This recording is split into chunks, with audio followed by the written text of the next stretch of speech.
Hey booktubers, I'm here to give my thoughts on Across the Universe by Beth Revis, or Revis. I'm going to stick with Revis because I think that's what most people are saying the last name as. Probably won't go into a whole lot about this because I think a lot of people have already heard about it and what the story is really about. Very, very briefly, on planet Earth, they call it Soul Earth in the book. It starts out with a character named Amy, and she's being cryogenically frozen. And so are her parents, and she sees the process. It's pretty descriptive on what happens, and it's rather exciting. But they're frozen. I guess that they build this large ship. And I don't know exactly why they decided to build it, if it was just to go, or there was some calamity on the Earth that was supposed to happen. I don't believe so, but it wasn't real clear as to why they built the ship. But in any case, the parents did not think that Amy was really going to go. Her father gave her the choice. This is like the very first chapter, I believe it was. And her father gave her the choice after her mother was frozen and after she saw how the process worked. And she was, at that point, I believe she watched her dad get frozen then, and then it was really up to her. And she was kind of talking with the technicians and stuff, and she decided to do it. Of course, she had a love interest and things like that back at home or there on Earth, and so she was really struggling as to whether to go or not, but she eventually decided to go. They were supposed to be frozen for 300 years. That's how long it was going to take for the ship to get to. I think it might be Alpha Centauri or something like that. It does say something in the book about Centauri, so I'm assuming it must be a planet system near that star. So I just wrote down some other things. Some of the main characters. You had Amy, of course, I've mentioned her. Then you have Elder, you have Eldest, you have Harley and Doc, and there's a couple other, and Orion. So there are kind of six main characters or so in the book. Amy and Elder being sharing the protagonist role. I would say that the way the book was written is that you have one chapter is Amy's point of view in the first person. The other chapter is Elder's point of view in the first person. Elder's being, I can't think of the right word all of a sudden.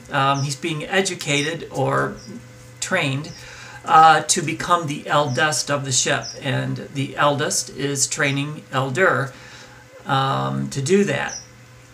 Some of the main concepts on that training come with, put the glasses on here. I'm reading some notes.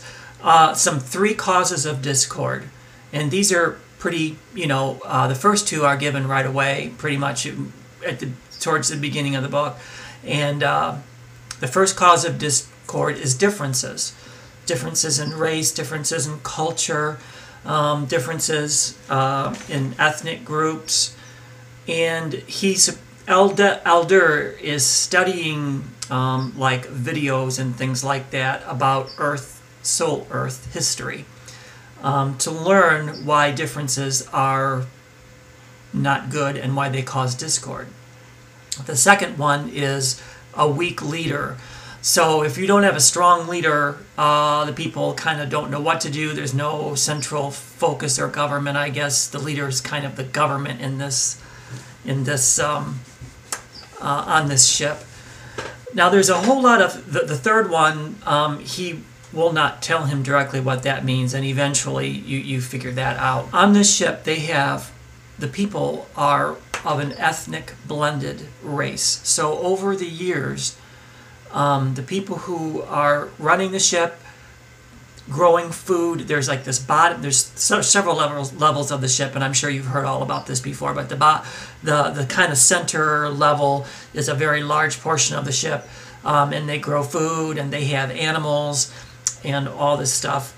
And on this kind of the second mid-level is where the shippers are. They're the ones who control the ship and create the technology and things like that.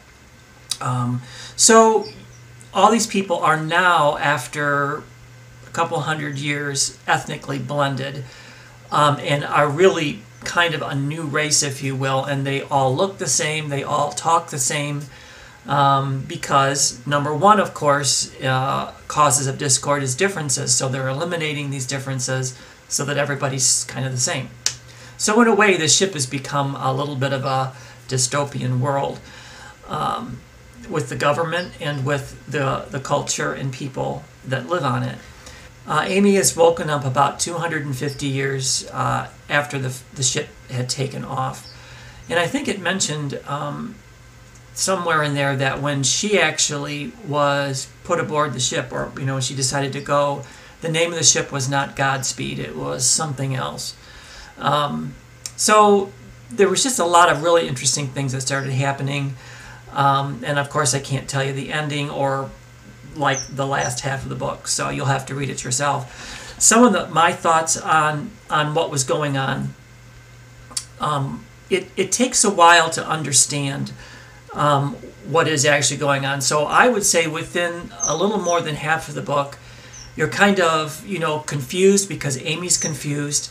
Elder is confused because he's in his training and he doesn't understand why certain things are the way they are. So you are obviously confused. You don't get a lot of depth in the characters until the last half of the book, and that's kind of what the first half kind of put me off a little bit, because it was like I want to know more about Elder, and I want to know more about Amy and about Harley and all this stuff. Well, it does get deeper into their personalities the last half of the book, so keep going. It gets better as far as that goes. At first, I didn't really care for the first person shuffling and shifting between Amy and Elder, probably because it was kind of confusing. I rather like third-person narrators, just because they're kind of looking down at the thing and at the whole story, and they're making the story happen. But I was pleasantly surprised that towards the last half of the book, I started understanding and was able to get a lot of the story from those 2 points of view, and it was done very well. So in that respect, I think the book was well written. So those are just some of my thoughts about the book. Definitely recommend that you read it, as probably many other video reviewers have. So that's it. Across the Universe by Beth Revis. And I'm not really too terribly good at these reviews because I haven't done that many of them yet, and things will get better, I guess. What I'm reading also still, and probably will be for quite a while yet, is the Count of Monte Cristo. And this is my Easton Press edition book, and it's rather heavy because it is rather, large. I am about right there, so I'm about 200 pages in.